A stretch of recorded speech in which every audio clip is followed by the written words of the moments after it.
get up. And on the way up, we're going to bite a kneecap off, all right? And we're going to stand up, and then it's going to take 2 more shots to knock us down, all right? And on the way up, we're going to take your other kneecap, and we're going to get up, and then it's going to take 3 shots to get us down.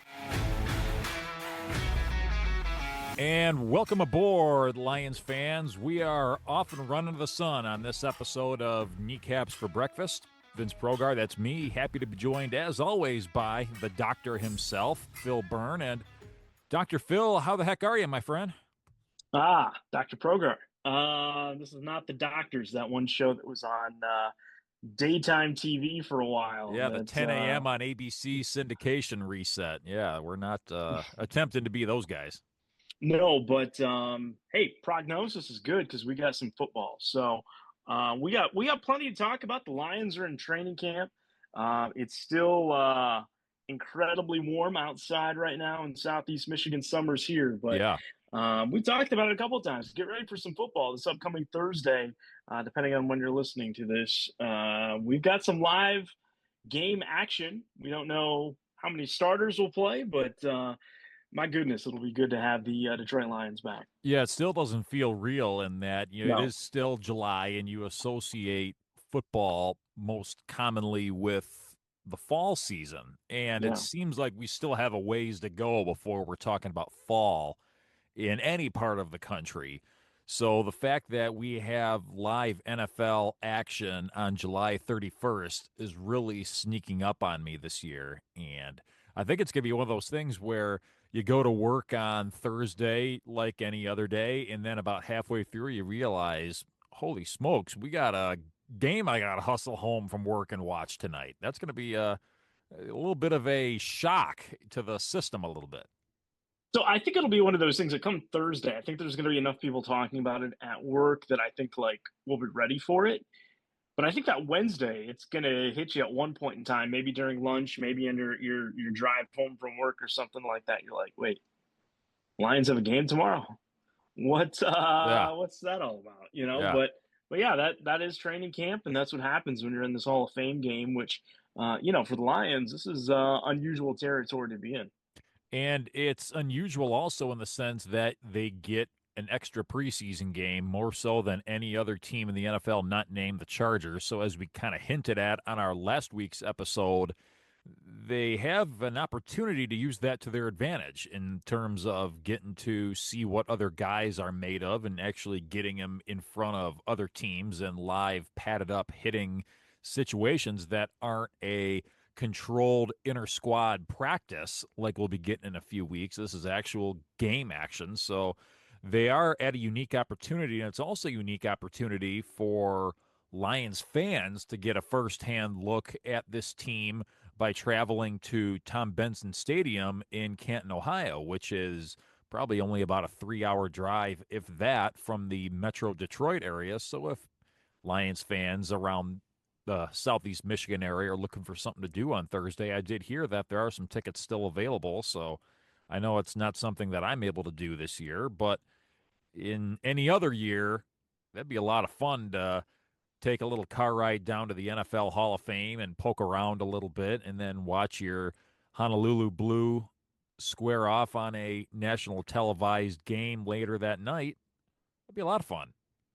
Well, especially, I think for this game, it's not like they're playing the Cleveland Browns or the Bengals or even like the Steelers, any team that's going to be, within a far shoot of it. I would anticipate, people are going to be wearing team gear, that isn't just of a recent Hall of Fame inductee or something like that. It will be of the Detroit Lions because the Chargers, notoriously since making that move from San Diego to LA, and had a really, really difficult time with branding and kind of getting in that market, just going up against the Rams. And, let's call a spade what it is. I don't know too many Charger fans, or at least you don't envision that there would be a ton making that trip out to Canton.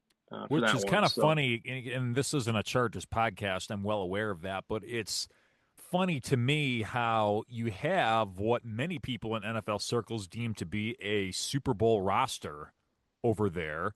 You've got basically a Super Bowl national championship caliber head coach in Jim Harbaugh. You've got a brand new shiny, clean stadium that you still sublease from the Rams, but even still, you're playing in a brand new stadium as opposed to a rundown dump someplace off in the burbs or something like that. It seems like on paper that would be a situation where NFL fans would be flocking to partake in from a fan Yeah. perspective. That just isn't the case with this squad. No, it's not, and I think there have been some talks about long term, are the Chargers destined to be in LA for, the length of time? If San Diego were to ever, put together a stadium or something like that, would they return there? But um it is strange. I think they have a hard time competing with the Rams and Stafford and McVay and Puka Nakua and kind of everything that they've got inside their own house. And it's almost kind of like a Lakers and Clippers kind of thing, in the NBA. And finally, the Clippers built their own stadium. So, not saying the Chargers need to do that or anything, because I feel like the Clippers had a little bit more of a dedicated following. But nonetheless, I don't think they have the notoriety with their fans of traveling big for these away games. So again, kind of getting back to that Hall of Fame game, I do anticipate a lot of Lions fans making that trip by car. Yeah, no doubt about that. And that's going to translate nicely on the TV broadcast. I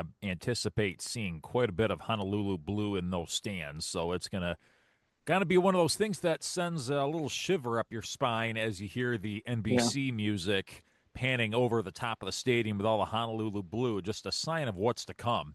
We're going to step backwards before we get yeah, into the game, though, because the last time you and I talked, Phil, it was actually opening day of training camp. That was the first time that each of the guys on the squad were able to get out there and basically get some repetitions going. Now, before that, there was some rookies that had reported to camp, and this last time when you and I talked was the first day that the entire squad was out there. Since then, we've had an entire week, and they've put the pads on, and they've even started some hitting drills as well. So now they're fully underway in their training camp, and they're getting ready for that Hall of Fame game. Now, Phil, what I want to know from you is I know you read plenty of social media posts and read plenty of news and outlets and everything like that.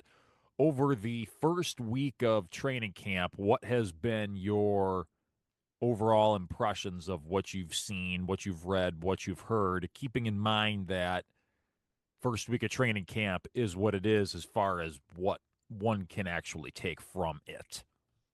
to me, it's probably going to be the quarterback race. I think we know, probably just based on recent history, probably not going to see Jared Goff suit up at all in the preseason. Again, you're going to keep him on ice. Maybe those splits practices that they've got with the Dolphins, and was there another? I think, were they traveling to a camp? I think, didn't they have another team they were doing a split camp with? That would be the Texans. So the week Texans. after the Dolphins, the Yeah. Texans will come in and do a joint practice as well. So that's really more for Goff and probably St. Brown and a couple of the other big cogs on offense to get a lot of the reps in for that. So for me, this goes back to the quarterback race. We've alluded to it. Hendon Hooker, where we drafted him, I think this is where you would start to want to get a contribution if it was from someone from any other position. The fact is, they brought in Kyle Allen, not Teddy Bridgewater, Kyle Allen from the outside.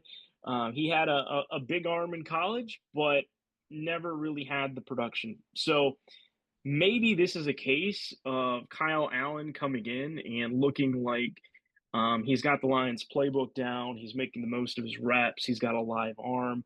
And it's kind of putting Hendon Hooker a little bit in danger of making this team, of what his future is going to be.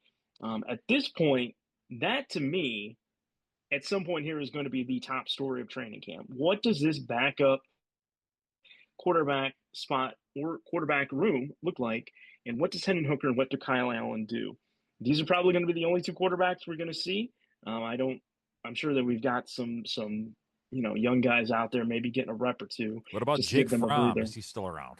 Yeah, I mean, you know what I mean. But like, that is primarily going to be what I'm going to be focused in on, at least for these first couple of games, moving away from the training camp reps, which are very soft, very low pressure, very low stakes, a lot of first impressions, a lot of stats were like, okay, to actually getting in the game and seeing what happens here in the preseason. So between those two, yeah, I want to see what this is going to look like against the Chargers in that first game.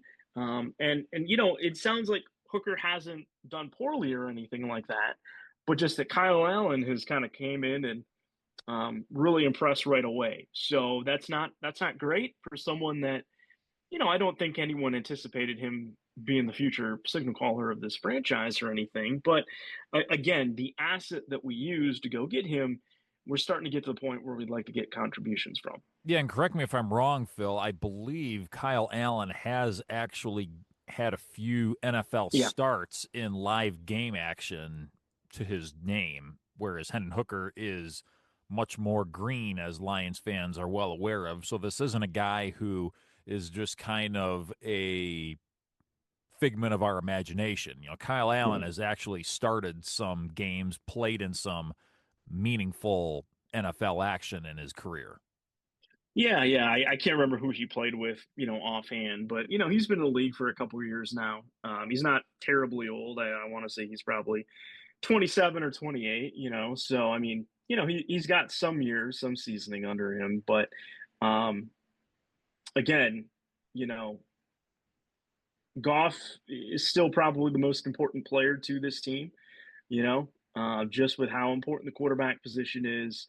And then I think just where the fall off could be potentially, and I know people have mixed feelings sometimes on Jared Goff and the turnovers and things, but again, you got to be ready to see what's behind door two if we get into a worst case scenario. So that's why this is so important. And again, something I'm looking out for these first couple of games. Meanwhile, some other guys who seem like they've been getting a lot of shout outs from people in the media, people who have been following the first few days of training camp closely. I'm hearing a lot of Laporta love. I'm hearing a lot of Hutchinson love.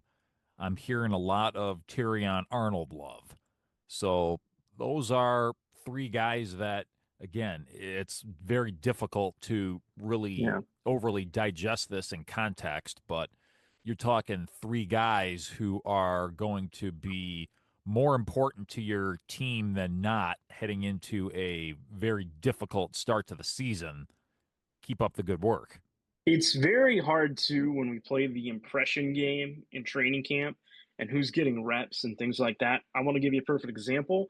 Um, I did not see this reported by any of the Lions, beat writers. I saw this shared nationally from the Minnesota Vikings beat writers. But right now, someone who is getting first team reps with the Minnesota Vikings, I think we even brought his name up a couple weeks ago, had no clue what team he was on. Jeff Okuda is getting first team reps with the Minnesota Vikings at cornerback right Yeah. now. So keep an eye on that development. It doesn't mean that it's going to stick. He may not even make the team. But that's when you're kind of in that first week of camp, first couple of days of camp that you got a guy sitting out maybe, or some person Contract disputes or yeah, you just never know. So it's a little dangerous sometimes to play in the rep game of who's getting the most reps. meanwhile, you've got guys who, speaking of contract disputes, guys who have missed a little bit of time from the offseason program. The biggest name within Allen Park is going to be Alex Anzalone. So he missed pretty much every component of the offseason, missed the first handful of days of training camp. He returned for Saturday's open to the Lions loyal public workout, and it seems like he's going to be fully participating moving forward, but the whole contract discussion between him and the Lions really hasn't picked up any steam, and I'm not entirely sure that it will, to be quite honest with you. What do you think, Phil? Do you think re signing this guy to some level of an extension makes sense for the Lions, or you think this is something that you think, hey, maybe give Jack Campbell the green dot for good and don't look back? It's tough too because they just gave Derek Barnes new contract in the Double offseason. double I don't digit million. Yeah. So 10 million, 12 million. I don't think he had a ton of years attached to it, but it's one of those things that I don't think Brad Holmes is crazy about where his age is at. Usually, when you start doling out contracts, and you're a linebacker and you're 31, 32, that's kind of when you start to get on the downside of things.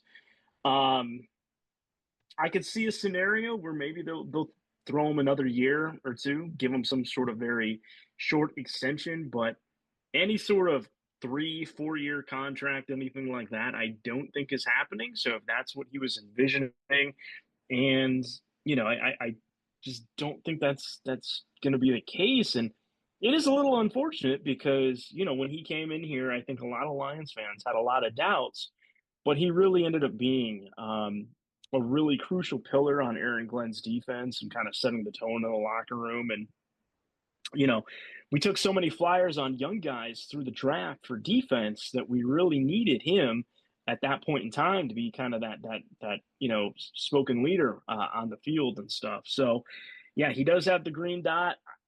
I think the plan is to get Campbell in there. So I don't know. Maybe we're just gonna ride this out and give him a 1 year contract at the end of this. But I think at some point that's unfortunately where he's going to be at. Well, and a lot of it's going to have to do with what Jack Campbell himself does in year 3. We didn't see much from Yeah, him in year 1. He is a first round pick, so you did expect him to come in and make a significant impact in his rookie year. That really, quite frankly, didn't happen. You yeah, did see more progress being made in year 2.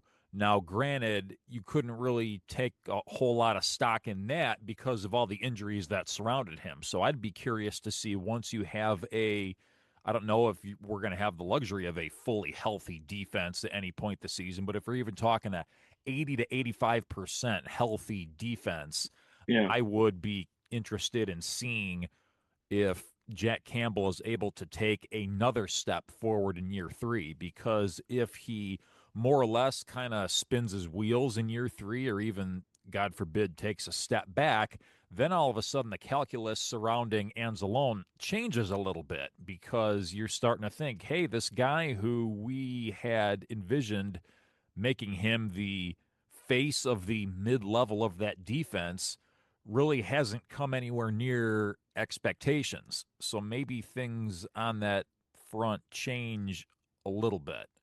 But it's kind of hard to convey that message to a veteran like Double A, because in his mind it's like, well, do you want me or not? They're not interested in hearing, hey, you're our backup plan, but you're not our backup yeah. plan or something, because at the end of the day, NFL veterans like you and me, we have feelings too, right? Yeah, because we know exactly what it's like, right? Yeah. Making the minimum each and every year. Sure, would be nice, but it's a tough spot to be in. But I think it's also kind of where the linebacker position is in 2025. You know, um, your Ray Lewis's are generational, right? And Alex Anzalone has been very, very helpful to this team and this franchise, but Ray Lewis, he is not, So at some point, dollars and cents, kind of seeps through, and you got to make some tough decisions. I mean, as far as on the field stuff goes, yeah, that's not a good thing. But in terms of off the field, I'm totally fine with him not resembling Ray Lewis in any way, shape, or form. Let's just make that perfectly clear. Yeah, yeah. Both, the same goes for the rap albums. We don't need any of those. But But hey, if Alex Anzalone wants to do a metal band, I think he's got the hair for it. Bring Ga- back some '80s metal. Gator Boy and the Thunder. And last but not least, Phil, we have to take our weekly now check in with the center position, because we know that this is going to probably be one of the more important position battles that we're going to see this offseason. And it sounds like, once again, you have Graham Glasgow and you've got the rookie Tate Ratledge splitting time with the first team at center. And by all accounts, it does not sound like either of them have gone out there and really blown anybody's doors off. So, again, take it for what it is. It's only 1 week of training camp, and it's going to take time for Glasgow to step into a role that he is familiar with, but that's not his natural position. And you also got Ratledge coming in, a rookie who's trying to learn the ropes of the NFL level and also step into a position that he has not ever played before. So they're asking a significant amount of these two individuals. So maybe we shouldn't necessarily freak out that 1 week in. They're not really doing a whole lot to impress anybody. Well, the other thing too with offensive line, a lot of it is based on chemistry and rhythm. And that is something that when you have guys out, when you have new people in, it takes time to develop. Don't forget the fact that Taylor Decker is, of course, missing some time over on the far left side as well. So, really, I mean, yeah, you got Penei Sewell, and that's fantastic over on the right side, but just about every other spot through there, you got someone else kind of in a new spot from last year here through the first week of training camp. So it'll take some time. I envision probably some pretty ugly offensive line play at times, in this preseason game coming up on Thursday against the Chargers. But again, that's why you don't play Jared Goff in this game. Let Kyle Allen and Hendon Hooker figure out how to get away from pressure if pressure starts to mount. So let's get to that game, Phil. Thursday night, July 31st. Before we Yeah. even turn the calendar over to August, we will How about have that? a live NFL game. That Wow. is crazy. But nonetheless, that's what is coming our way here. Lions and the Chargers. It'll be a 8 o'clock Eastern Time kickoff on NBC. I believe it's going to be the Tirico and Collinsworth tandem that are going to be calling that game for NBC. So it's going to be exciting to hear Tirico's voice as the NBC Sunday Night Football music comes over the loudspeakers at right at 8 o'clock straight up. That's a sound that we're going to be hearing quite a bit of as we move into fall, but kind of a nice introductory taste to it this coming Thursday. So, if this is your thing, the Lions are looking at being a 1 point favorite. So, basically, virtually a pick 'em, if you ask me. And honestly, if you're picking the Hall of Fame game, you should probably call that 1-800 number that they have at the bottom of the gambling commercials because, Hey man, I put the Lions Chargers in a 12-game parlay, all the Major League Baseball slate, and I got a WNBA game in there too. Let it ride. Let's go. Angel Reese, 23 knee bounds. Go. Yeah, absolutely. Yeah, but you don't know who's going to play in these games. Like, I mean, I guess the respect the Lions are getting as a 1 point favorite is thinking that maybe they've got a better roster from top to bottom of the Chargers, but That most of which won't be playing, though. yeah. Like these games are so unpredictable to even know who's getting snaps. So good luck out there. Exactly. But wouldn't bet it. So it's interesting because this is neutral site. I don't know who the designated home team and the designated away team is going to be. I think we're just going to have to wait and be surprised. Therefore, I don't know what the uniform combinations are going to be. We'll probably find that out Tuesday or Wednesday, but that has not been made available to the fans just yet. So we'll all wait and find out together. But so that's the stage from Canton, Ohio, Lions and Chargers. Lions, again, if that's your thing. But if it is, I'm scared for you. A very, very slight favorite, but we don't know what to expect, Phil. We just know that Jim Harbaugh will be standing on one sideline, Dan Campbell will be standing on another sideline, and then the rest of it is up in the air. What I don't know, Phil, and I have my suspicions that we're not going to see anybody of any type of importance to either roster at any point in this game.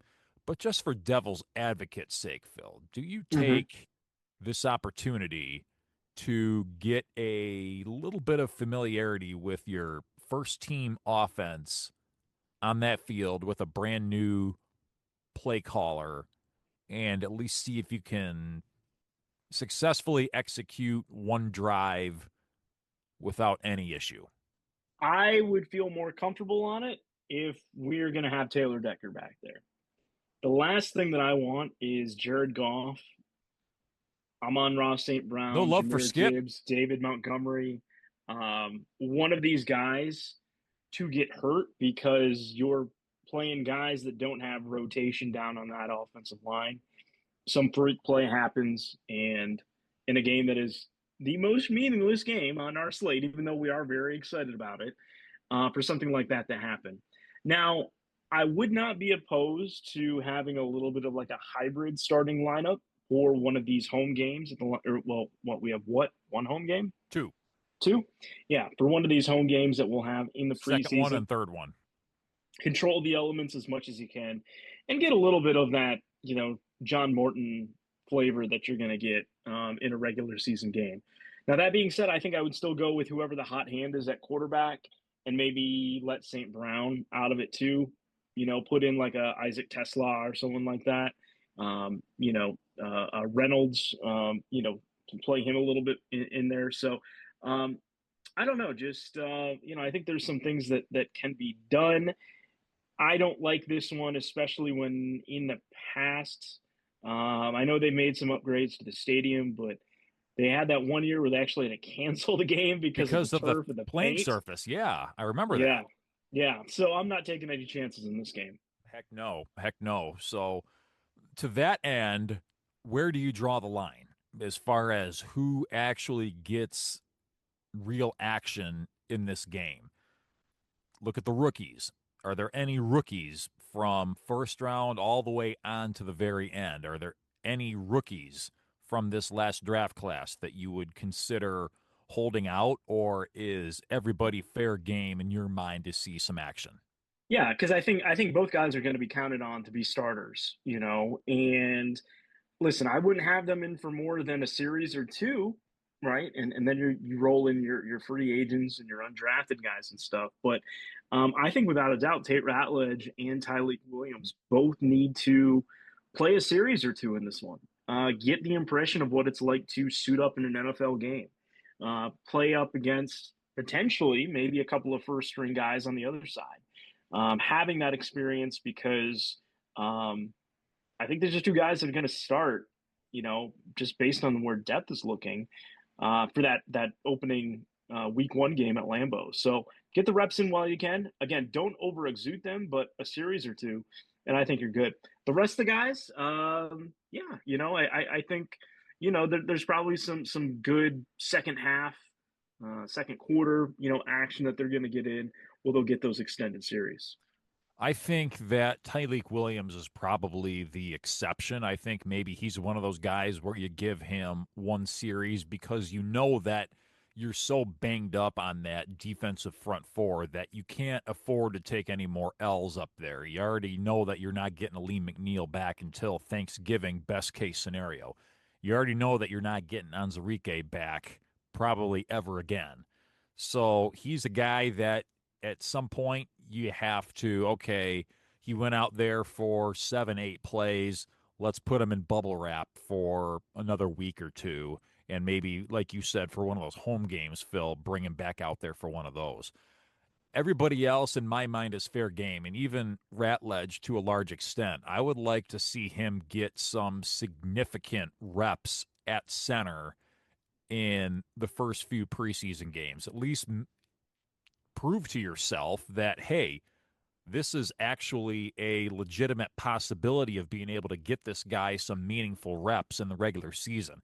If this guy goes out there and completely bombs at it these first few preseason games going up against second and third string guys, you know that, okay, maybe we need to stand down on this whole expectation of him stepping in as a rookie and being the center and then invest everything that you have in getting Glasgow up to speed as your center for this season. And then if God forbid something happens, well, then you go back to it when the time comes. But at least then you have your goals in front of you for what you're going to do with arguably the most important position on the football field that's not named the quarterback. And then beyond that, I am curious to see what this Tesla kid is all about. Why did Brad Holmes feel the need to once again trade valuable draft capital, go up and get him in the third round? I'd like to see early and often what this kid is all about. We did not have the benefit of seeing a whole lot out of the kid down at Arkansas because they didn't have great quarterback play. They just had a poor season as a whole a season ago. Show me why you went and got the guy. And you did a really nice job last episode, Phil, getting into this, and I'm going to echo your thoughts. Same thing with the guy you went up and got a season ago. Get Manu in the game Yeah. at whether you put him at right or wherever else makes sense on that offensive line. And I want to see him at some point, probably in this Hall of Fame game. Can this Yeah. guy play football? Let's find that out before we start getting more deep into the weeds with things as we start to get into the joint practices and all this other stuff as all these other NFL teams start getting going in their training camps, because let's not forget the Lions and Chargers got a head start because of this Hall of Fame game. Other teams are just getting rolling here. So let's find out what some of these question marks on our roster are all about. Use that to our advantage. Yeah, and I think that's absolutely nail on the head kind of thing. That when I look at this game, there's two things I want to see. I already talked about the quarterback, but specifically the two players I want to see. It is Hendon Hooker, it is Manu, and just seeing, are these guys that, and I realize the degree of difficulty playing quarterback is a little bit more than left tackle, but still, or if he's going to be Penei Sewell's, backup on the right tackle side, but just haven't seen really anything of these guys, So that's the piece that is a mystery to us, and obviously they both had pretty sizable investments in to bring them onto the team. So I think those are two guys I want to watch.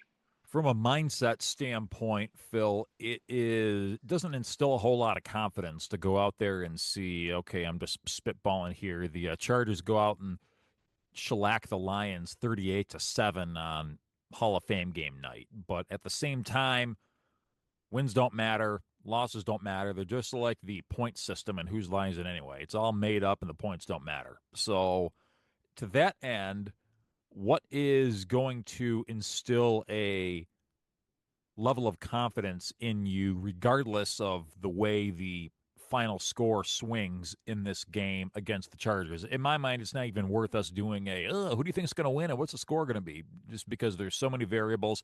What is going to instill the most amount of confidence in you based on what you see in this game? I would like to have whoever is starting this game.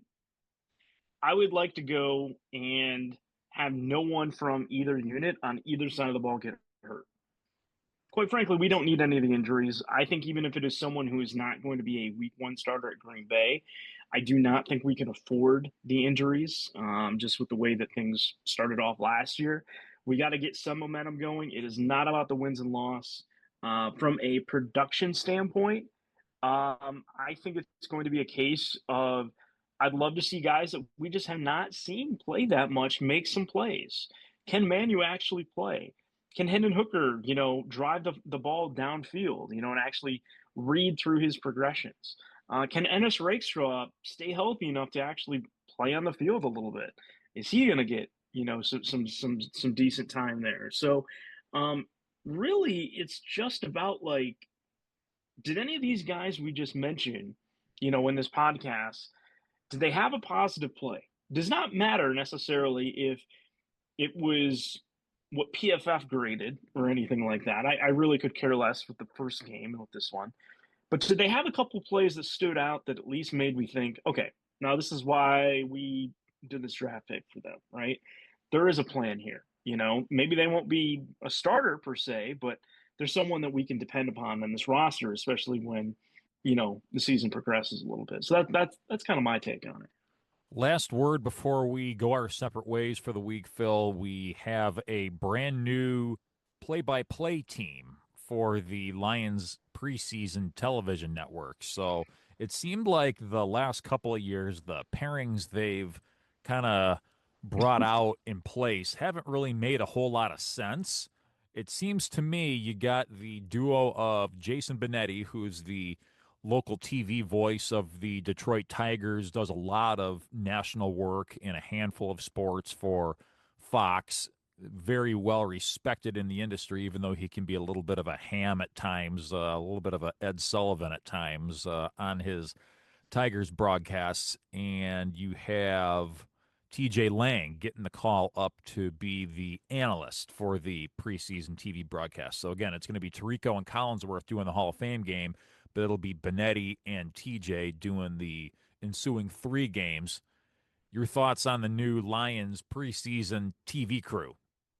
I think it's one of those things that half the time when I'm watching these games, it's, you know, usually with the sound off or something like that, or I'm driving around and I'm listening to Dan Miller, call the game. So um, it doesn't bother me either way. I think both those guys are professional. I think they can do a good job with this.